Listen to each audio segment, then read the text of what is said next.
Voilà, la séance est ouverte. Bonjour et bienvenue. Issa et Marc, on va parler ensemble de comment débuter la bourse en ligne.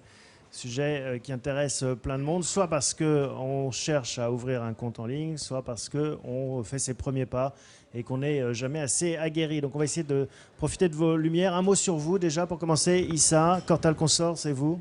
Oui, donc bonjour à tous. Issa Maïga, responsable de la bourse chez Cortal Consors. Cortal Consors, aujourd'hui, qu'est-ce que c'est? C'est 500 000 clients en France, plus de 1 500 000 à travers le monde. Une entité qui se développe donc en France, en Espagne, au Luxembourg, en Inde et à Singapour. Donc c'est vraiment aujourd'hui, nous sommes le spécialiste de l'épargne et de la bourse en France. Filiale de BNP BNP. Paribas.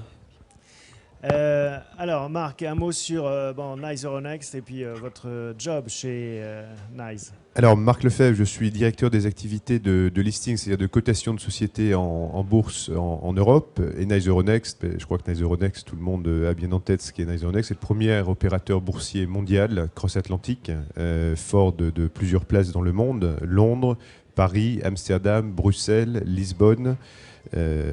Également évidemment toute la partie américaine. Donc c'est une force de frappe très conséquente avec une transaction sur 3 dans le monde qui passe sur nos plateformes. En fait, quand on ouvre un compte chez Cortal et qu'on achète ou vend les actions via Cortal, on fait ces échanges chez vous. C'est ça le principe de la bourse. Alors effectivement, la bourse qui représente une part importante des ordres, vous savez que depuis la mise en place de la directive MIF sur les marchés financiers, la concentration n'est plus totale sur les bourses, mais c'est un autre sujet. D'accord.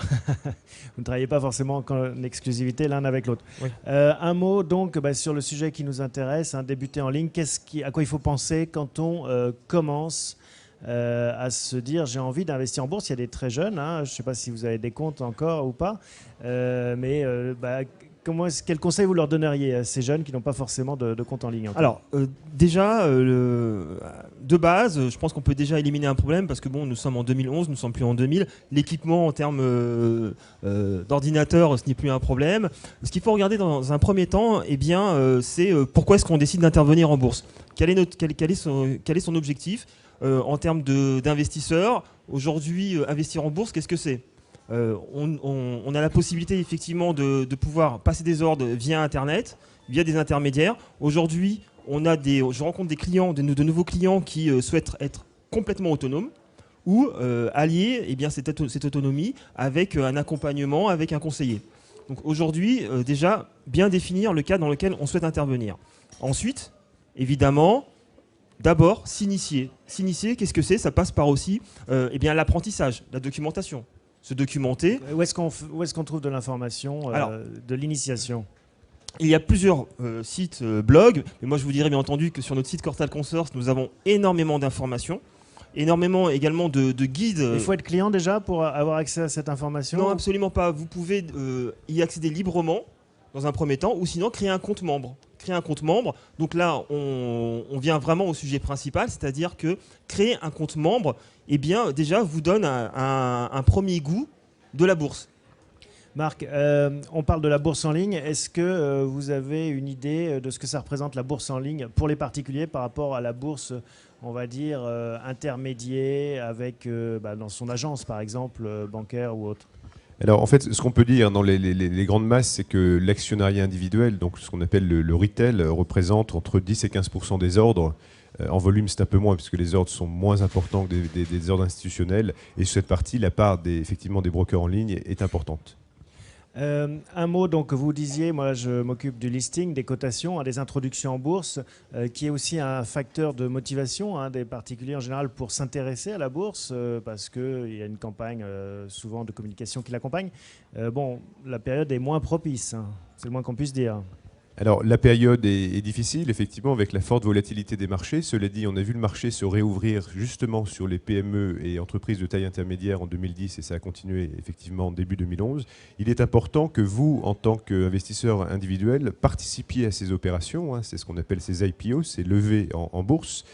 Aujourd'hui, vous représentez un pourcentage non négligeable puisque près de 30% des ordres de souscription sur une IPO sont faits par les actionnaires individuels.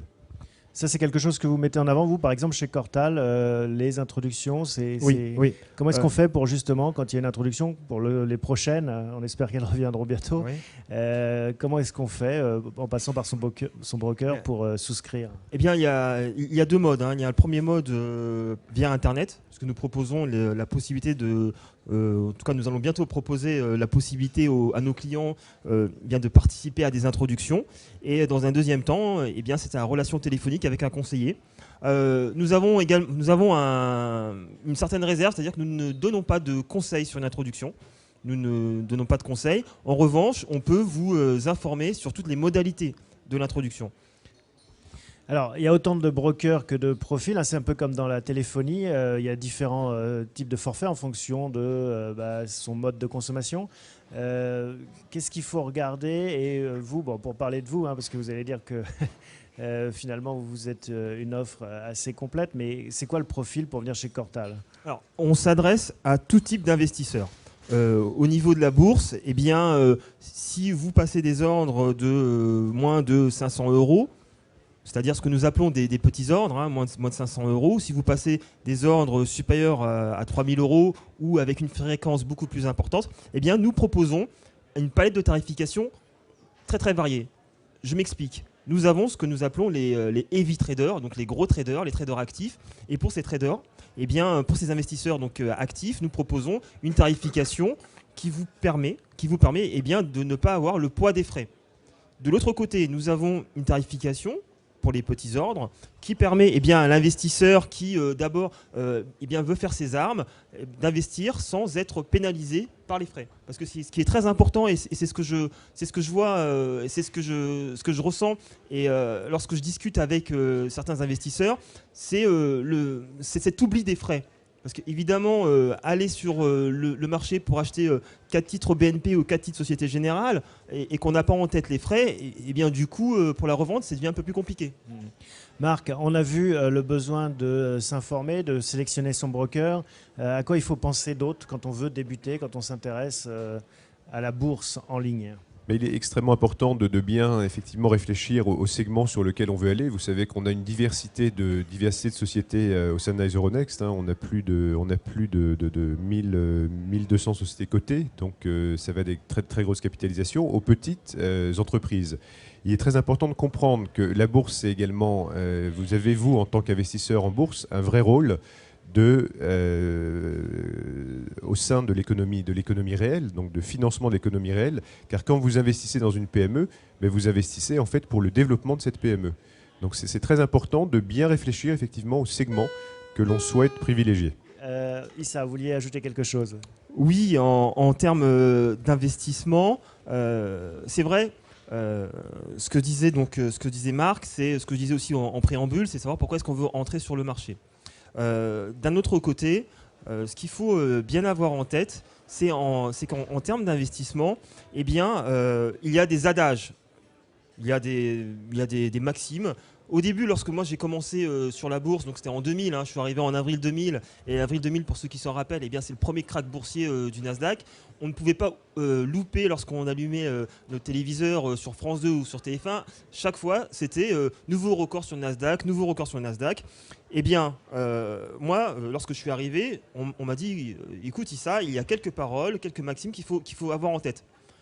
Première, c'est la patience du guépard. Statistiquement, ceux qui investissent en bourse, ceux qui font ce qu'on appelle du scalping, qui sont des heavy traders, qui achètent, qui revendent, qui sont très très actifs en bourse, statistiquement, ce ne sont pas ces gens-là qui gagnent.